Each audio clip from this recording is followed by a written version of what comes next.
Hello and welcome to the Edinburgh Science Festival and this event today. Dr. Emma Hepburn is a clinical psychologist with over 15 years experience and is known for her unique, warm and witty illustrations as the Psychology Mum on Instagram, where she provides accessible information on mental health and well-being to her 113,000 followers. Her new book, A Toolkit for Modern Life, helps readers to cultivate positive habits, feel more confident and understand themselves on a deeper level. Today you'll join Emma and BBC Scotland Brainwaves presenter Pennie Latin in conversation about her mission to get the nation proactively looking after their mental well-being and the practical steps that you can take to live a happier life. You can get a copy of Emma's book through our festival book sale partner Blackwells. This event is free for you to enjoy thanks to our festival sponsors and supporters. Edinburgh Science is an educational charity. Please consider making a donation through our website to support the work we do. We hope you enjoy the event and thank you so much once again for joining us today.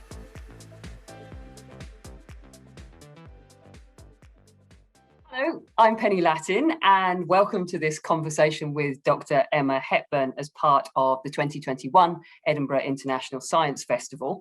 Emma leads something of a double life. She's a clinical psychologist with expertise in neuropsychology who has over 15 years experience working with and treating mental health difficulties in the NHS and privately.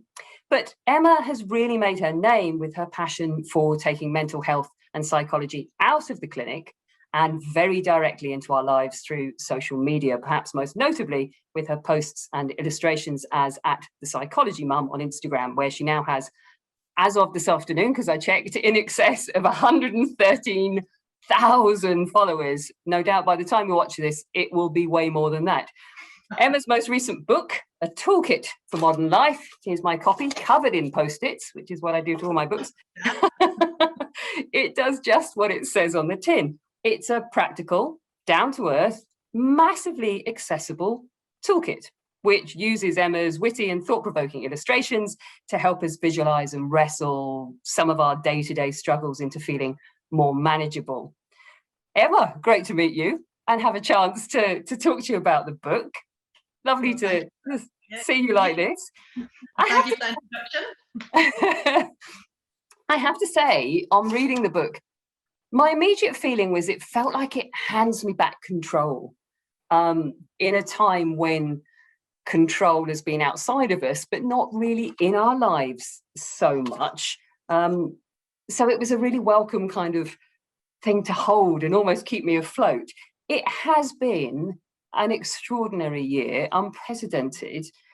For you as a clinical psychologist, what have been the sort of headlines, either observing in the clinic or anecdotally, just about the impact of this year on our lives and our mental health, of course? Yeah, I mean, it's been such a strange year. I wrote the book just before the pandemic started. In fact, I finished it just before lockdown once, and then obviously it came out during the pandemic. And I think that made it hugely relevant to people's lives because what's been happening, obviously, like you've touched on, is the world suddenly feels very out of control. We had a sense of control before. We like to think we can predict the future, and sometimes we can. But we like to have some sort of sense of agency and control over our lives because that's fundamentally good for us.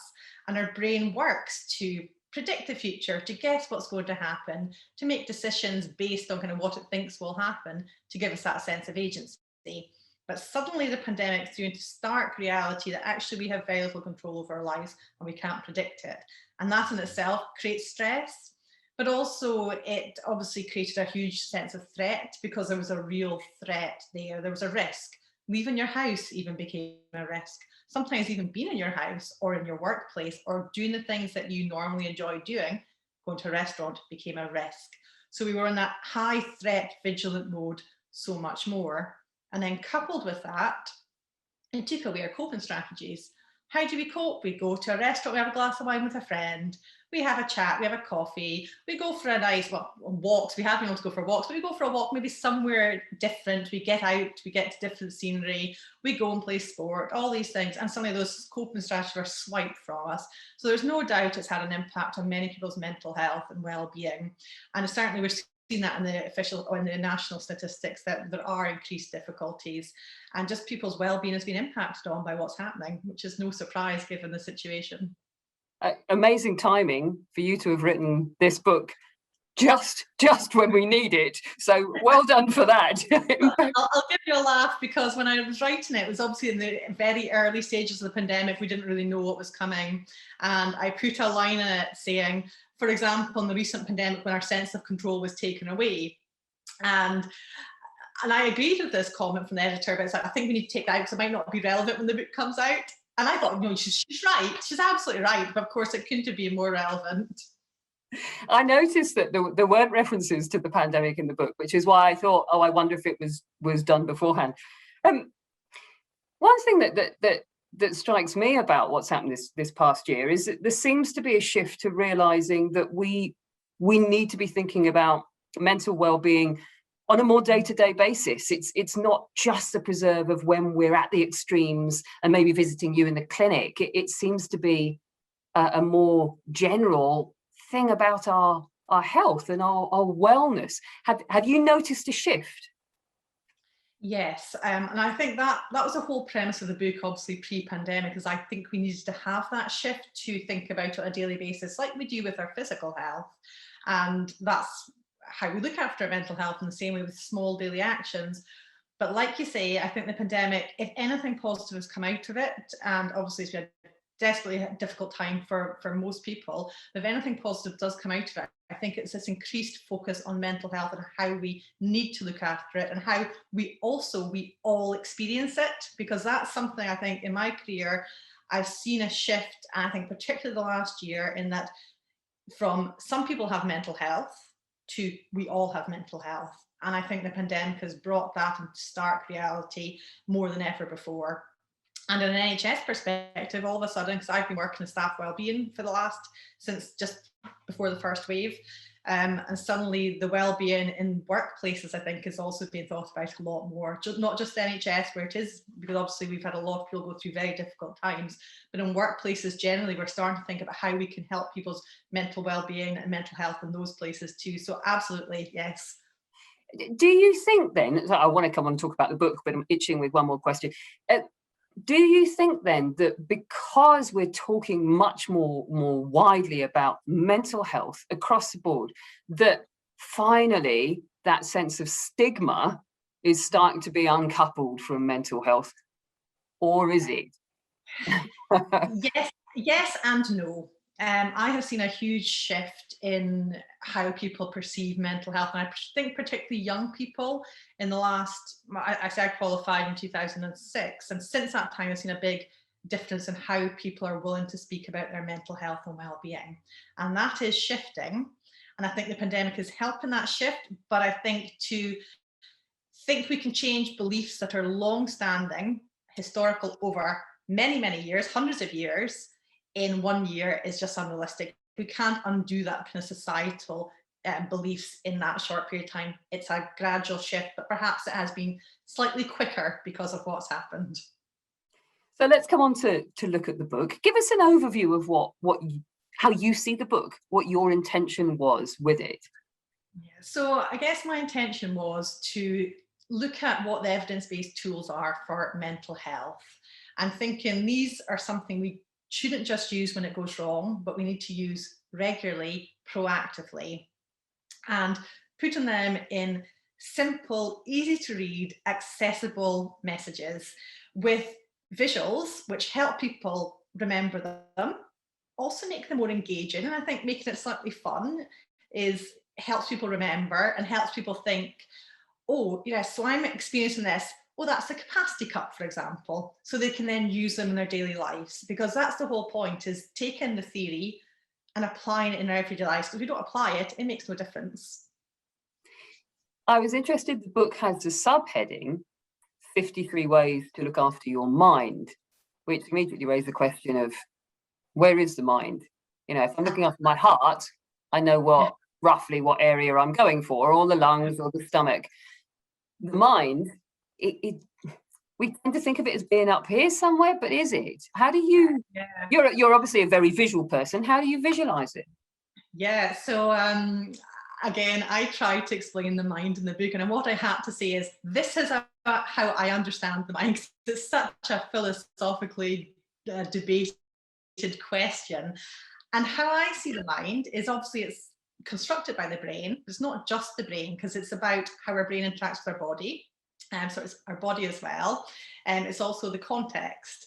And how I describe it in the book is like Destiny's Child. So Beyonce is your brain, but without your body or the context that you live in, then you don't have a full band. So yes, Destiny's Child is my description of the mind.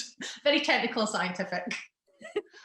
That's the sheer joy of this book, is that it describes these things in those kind of terms. Now you're saying there that you need to have Beyonce with Destiny's Child, otherwise you don't get the full picture. To what extent, though, do you think that we do tend to still separate the two? I mean, I know I need to go out and walk or do exercise to keep my body fit. I don't necessarily have the same concept with my mental health, and we seem to separate put it away somewhere. Absolutely. And even more than that. So I did a few months ago a question on my Instagram stories, and I said, do you think of the brain as a physical organ like the heart that we need to look after? And I can't remember the exact percentages, but the amount of people who said no was astounding. And it's the main physical organ, and without the brain we are not us. We can't see the world. It basically is you. So it was beyond 50% who said that, and I was just like, wow. So that again shows that differentiation. Now your book does something very interesting in that it asks us really to be very honest with ourselves about our feelings, our thoughts, emotions. Honesty is, I'm interested in honesty because honesty comes at a price, I always think. It's a difficult thing for people to do. So although this is super accessible and readable, actually, I think you're asking us to do something quite difficult, which is being honest with ourselves about ourselves. Yeah. I don't know if you've thought about it that way, but I mean, do you find that people get stuck on the idea of actually taking a hard look at themselves? I hadn't thought about it that way, but it's a really interesting way to think about it. And I might shift it to think observing ourselves rather than honest with ourselves. Because I think so often our attention is elsewhere, that when part of that is just shifting onto yourself and noticing that. But I think actually the honesty question is really interesting, because there's a whole part in the book about what emotions are and why we need them. And often we do try and hide our emotions or mask them, or we shame ourselves about them because we think we shouldn't be experiencing them. So perhaps I think that's where maybe the honesty comes in, is kind of noticing those emotions and that we do have them and saying, actually, it's okay to have them. And actually my brain needs them. It's not just something I should be hiding or I shouldn't be experiencing. It's an integral part of a brain and how it functions, and it needs them to function. I'm sure I remember something you said about emotions, where, wasn't it some research? I think you said some research suggests trying to suppress emotions actually increases the physiological stress response, which really snagged me, because, God, don't we live in a society culturally that really works hard to do just that? Absolutely. And I guess that comes back to the belief systems. We're not going to change that in 1 year. And I think there's a sense that emotions are something, like you've touched on, we shouldn't have. It's something that, and if we tell ourselves we shouldn't have them, what do? We try and mask them, we try and hide them. And absolutely, those studies are so interesting, because if people, an experimental study, for example, they're showing something quite gruesome that might make most people feel stressed, and the one I can recall immediately is an amputation, which obviously most people would feel quite stressed watching, perhaps unless you're a surgeon. But and if people try and hide their emotion and keep them in when they're watching something like that, all the physiological markers of stress increase.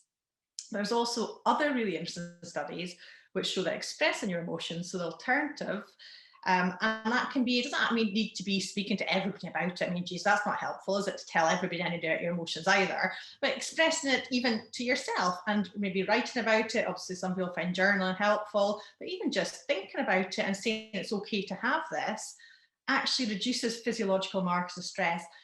but also potentially impacts on health longer term as well.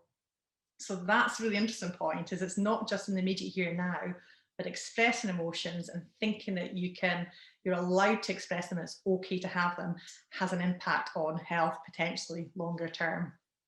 Wow. And I wonder if this year in particular, where we have been spending so much time with ourselves and our thoughts, has allowed us to be a bit more able to express those emotions, to whether it's perversely in us being locked down, it's unleashed almost some of this emotional stuff. I get the impression just from my friends, so anecdotally, that people are talking about their frustrations, about their feelings, about how they feel about being locked up with their loved one for an entire year. That's interesting, isn't it? Because that does the opposite of shame, and that normalizes it. If you're at home thinking, oh, I should be grateful that I'm at home with my family and I'm safe, I shouldn't be feeling frustrated at my partner, or I shouldn't be getting angry that I'm locked up. And then somebody else says, oh, I was getting really frustrated with my husband yesterday, he was doing this. You go, oh, okay, it's okay to feel this, it's normalizing. So that speaking about it is so helpful in kind of validating your own emotions. And I think it comes back to the point you said earlier on, that we are speaking about that more, and that general speaking about it more normalizes it for us as a society, which reduces the shame we feel individually. So it's a really interesting point. Yeah. Let's come on to talk about your illustrations, because they're such an important part of how you communicate your message and talk about psychology. Take me back. Where's the artist in Emma? When did that come in? Was it artist before psychologist, or? Well, I was a little girl, I used to sit and make things all the time. I used to sit and craft in the corner. I probably originally thought I'd go to art school, and then I kind of forgot about it when I became a teenager. And I did start studying architecture, actually, then changed to psychology. But then I guess I started working with children. I worked with children for over a decade, and it's very, what you have to do with children is communicate things in a meaningful way that they remember and they take home with them, and they come back to, they want to come back to you to speak about their emotions, because, when they come to the clinic, they generally don't want to come in and see you. But something that gives them a hoot to come back and see Dr. Emma, so used to talk to me about. So we do things like, if we're talking about emotion, we draw big volcanoes, we draw mountains, we sit there and draw trees, and we just draw that plasticine. We do things, we do a huge range of things to try and kind of put across those psychological concepts in an interesting way and get them to engage, because if people don't engage, treatment isn't effective. And then I've worked with adults throughout that whole time as well. And I started thinking, why am I keeping this just to children? And so I'd sit in a clinic room and somebody would tell me something. So for example, I worked with brain injury for a long time, and I don't understand why my memory is working like this. So I draw a picture of memory or attention, give it away with them. And then they come back for the next week and they scribble notes on it. So it was always part of what I was doing, trying to help people understand and engage them in psychological theory, because it can be quite jargony, it can be quite kind of long-winded. So you've got to kind of capture the nuggets of it so people remember it, to take it away, to use it. And then I got myself a fancy iPad, and I thought, ooh, I can draw things nicely now instead of scraps of NHS clinic notes. And I just started drawing it, and I thought, well, I'll share it on social media because the people are benefiting from it. I was giving people away slightly nicer pictures, still quite quick and rough and ready. And I'm obviously sitting and doing it at home, which is probably for me part of my coping strategies as well. It relaxes me. So started doing them and start putting them in social media, and like you say, they got popular very quickly. Lots of people messaging me, telling me how much it benefited them, saying I've printed off your capacity cup and I just think of that now, and that helps me manage my stress. So yeah, I could see that really benefiting people, having that visual image as well as the written information. I'm interested, intrigued that you said it started out working with children, because there is a delightful childlike quality to the drawings. They are so completely unthreatening and kind of clean and clear, and they do remove that kind of, they just make psychology unthreatening and give clarity to it. I'm really interested, Emma, when you're drawing, does the actual drawing process help you pick through the problem, help you find a solution? Is that drawing part of you working stuff out personally and how to communicate, or have you got it all sussed beforehand? Oh no, it's definitely part of that, I would say. As psychologists, we do something called a formulation with people. So our treatment is based on the information people give us. We kind of see ourselves as co-authors in the treatment and what's going to happen. So the person's the expert in what they give me and their story, and I take the psychological theory, meld them together, and we create a formulation. And without a doubt, if I'm sitting and I'm feeling overwhelmed, I'll do this for myself. I'll fill in my own capacity cup. In fact, that kind of drawing it down just kind of gets it out of my brain. So yes, absolutely, personally, it helps me. But also I think it helps me in a psychology level as well, because it helps me kind of take all this complex psychology information and think how it integrates together. So it's really kind of helped me learn as a psychologist as well, I think. And was it anything of a big leap? I mean, I know you took it out of the kind of clinic and onto social media, but did that feel at all kind of, you've done something very privately and with your clients, and then suddenly you are at the Psychology Mum out there, and your drawings are suddenly part of you. Did that feel like quite a leap? I go beyond quite a leap to say totally terrifying. Oh, really? Yeah, it's, I think putting yourself out there, like you say, you're generally working, I mean, obviously you work with other people, you do lots of things in public, but you're generally working behind a closed door in a clinic room in psychology. It's not the natural thing to go and put yourself out there. And so I had to really think hard when I did it. I really thought, right, what are the ethics around about this? Because we've got really clear ethical guidelines. Does it meet those ethics? Am I okay? So as you've seen on my page, it's very clearly boundaried. It's not about me. It's never been about me. And in fact, for the first, I think, year and a half, I didn't even put my name on it. I didn't want them. I was so removed from it. It was actually the publisher said, you need to put your name on there, Emma. So, do I really? Okay then. And I think I was quite nervous from, well, first of all, just about those boundaries. Could you maintain those boundaries? But also, like you say, the pictures are quite childlike in a way. They're quite simple. They're quite, easy drawings, which is the whole point of it. But then I thought, I guess my fear was, are people going to think I'm oversimplifying psychology and making it too basic? And actually kind of trivializing psychology was my concern, whereas I was trying to communicate it rather than trivialize it. So I thought, are psychologists going to think I'm doing something really silly? That's not been the case at all. I have got overwhelming positive feedback from my profession. I think that's what's made me move away from that. And in fact, well, a lot of psychologists say I use this with the people I'm working with, or people get in touch and say, can I use this? Can I put it up in the clinic room? And I've been invited, so I trained in Glasgow, and I've been invited as one of the keynote speakers to their 60th anniversary. So I'm getting overwhelming praise from the profession, which I think took away that fear. But absolutely, I had the fear of putting myself out there professionally and personally in the first instance. And you put yourself out there on social media.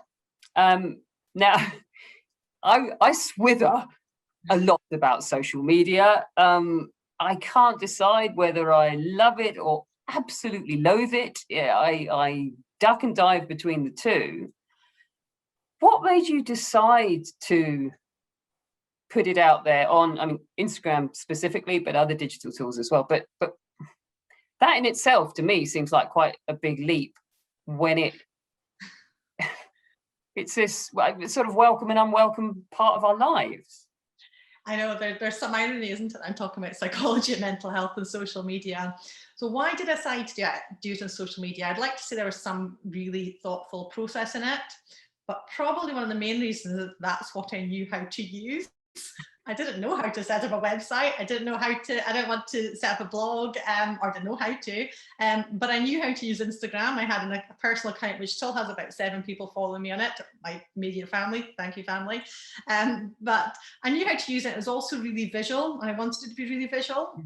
So that was a part of it, but I guess there probably was more of a bit of a thought process about it, because part of what I guess initiated this as well, so whilst wanting to get the information out there, was getting really frustrated at bad quality information. and social media is rife with bad quality information. And I sometimes annoy people because if people bring complaints to me, I say, well, what are we going to do about it? And I thought, well, I'm sitting complaining about this bad quality information on social media. What am I going to do about it? Let's fight it with some good quality information in that kind of massive pool. But absolutely, I love and hate social media at the same time. There's parts of it, and I get fed up of it. There's times I maybe only post once a month or even less than that, because I just can't. It's actually just too much kind of going on in my life, and I don't have any kind of set. I get people get in touch with me going, what's your social media strategy? It's like, posting when I get an opportunity, I get an idea, and the opportunity and the idea happen at the same time. That's my strategy. I don't have a strategy, and it can be overwhelming. And I fall into the traps because I have a brain. I'm a psychologist, but I still have a brain. So all those traps I've written about social media in the book, I've fallen into at times. I just maybe have a slight advantage that I notice it and have the theory behind it, so I can pull back from it. Yeah, I mean, there's lots of kind of weird ironies about paradoxes about you doing this on social media, but bizarrely, I mean, it clearly works incredibly well. But I was sort of thinking, social media, it's a sweeping generalization, but part of me feels that it's really about you curating yourself, not you, but one curating some kind of image that other people then look at, and you're comparing yourself to other people. It's not generally about self-reflection in quite the way that actually your book gets us to do. So you're doing something rather interesting with a medium that doesn't normally provoke that, which I think is great. I think it's a delicious thing, and it's nice to have something delicious on social media, because most of the time I want to punch it. I have to say, Penny, sometimes I feel really guilty because there's quite a few people who've said to me, do you know I've only got an Instagram because you're on there? And I'm like, don't do it. Don't do it. Don't do it. Don't get sucked in. I don't want to be responsible for you getting sucked in. But that's also why it's really nice to have the book. I love books. I'm much more, I find reading books really relaxing. So actually having the book, moving it off social media felt very, very comfortable for me, and probably more comfortable for me than marrying up those dilemmas on social media. Well, let's bin social media. We'll move away from it, and it's 113,000 followers. No pressure at all there, Emma. No expectations, pressure. We'll move back to the physical book. Let's talk a bit about some of the illustrations. You've mentioned the capacity cup a couple of times there. Another one I was really interested and snagged by was the values tree.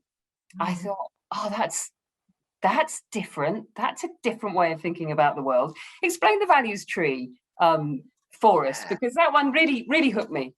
Oh, good. So the values tree is about identifying really your why, what makes you tick, what are your values, what's important to you. And I think the way I describe in the group in the book, is that we don't generally go around doing a kind of evaluation like, oh, what's important to me, what will I do today? But actually there's so much evidence that if we align what we do, our daily actions, with what is important to us, and that could be on a grand scale like looking after the environment, but even a small scale like social connections, then we have better mental health.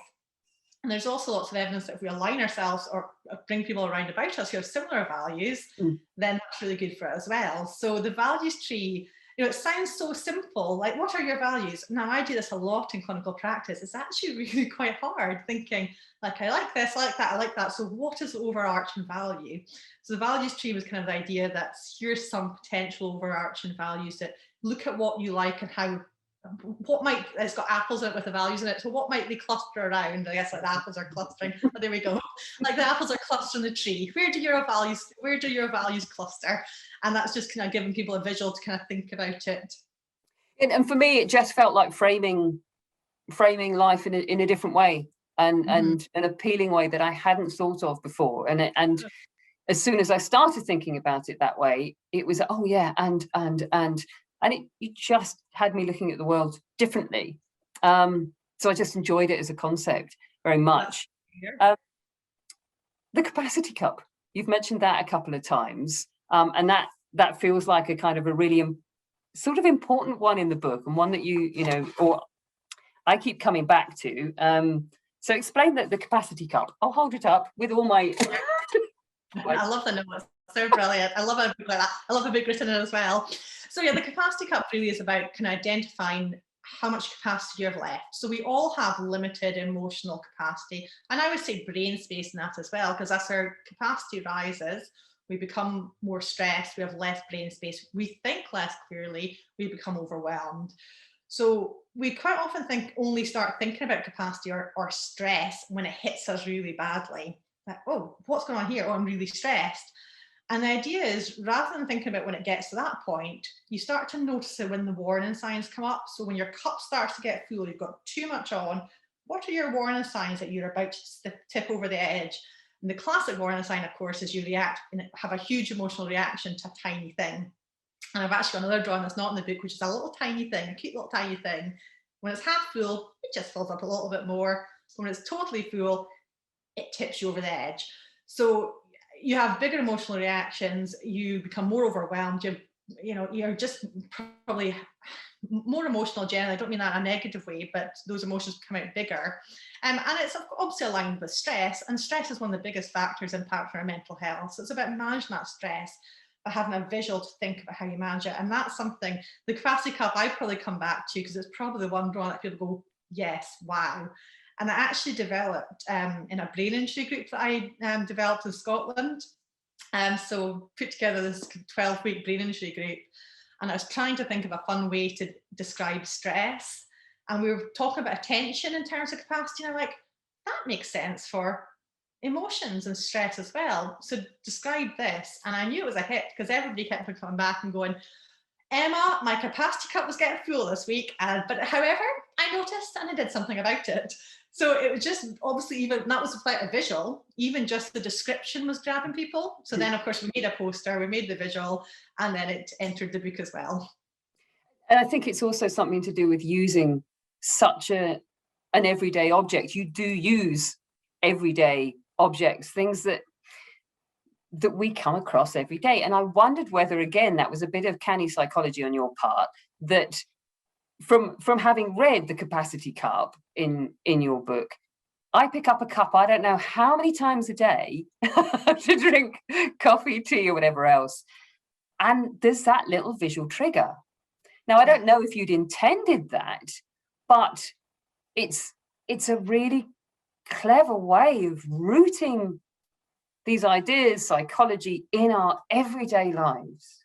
Yeah, I think when I originally came up, I did want it to be something every day, because if you talk about the capacity champagne flute, it's slightly ridiculous, but and so they're one of the analogies which out there's a stress bucket, and that's a nice analogy, and it works well.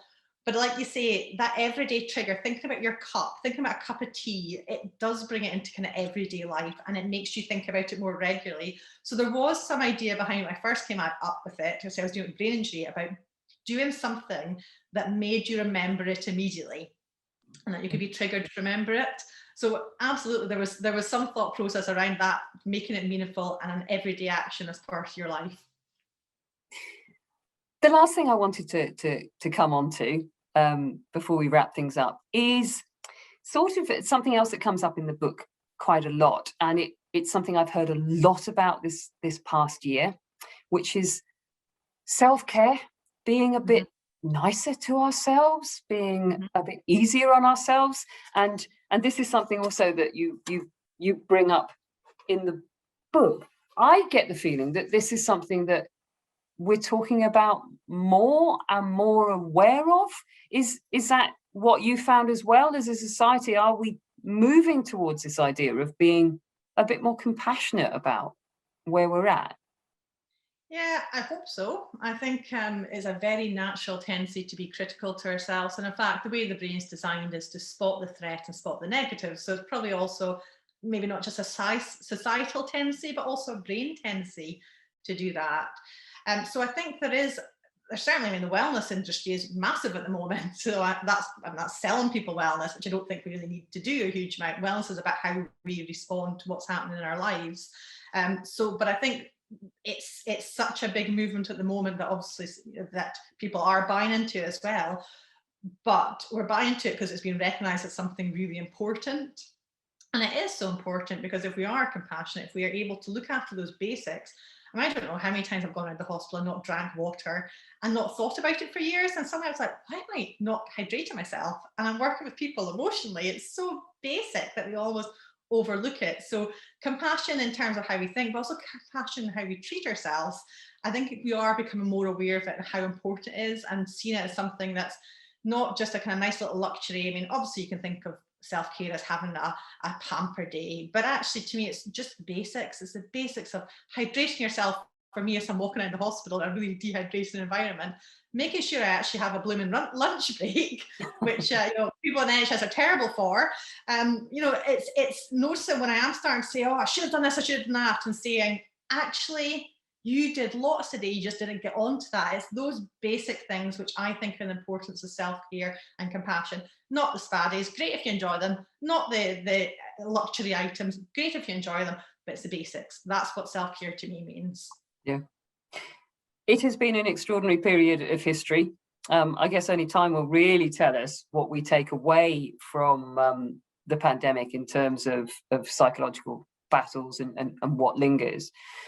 A lot of us are going to be needing tools to navigate what lies ahead, because I think there's going to be some interesting psychology of coming out of lockdown.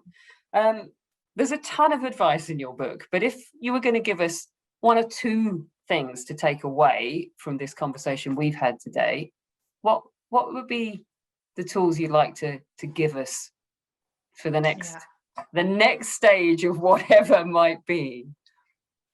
I think you've probably touched on them, Penny. I think managing your capacity, the basics of self-care, but also compassion. I've kind of tipped secretly into three there, but I'm going to tie compassion, self-care, but self-compassion is just so fundamental.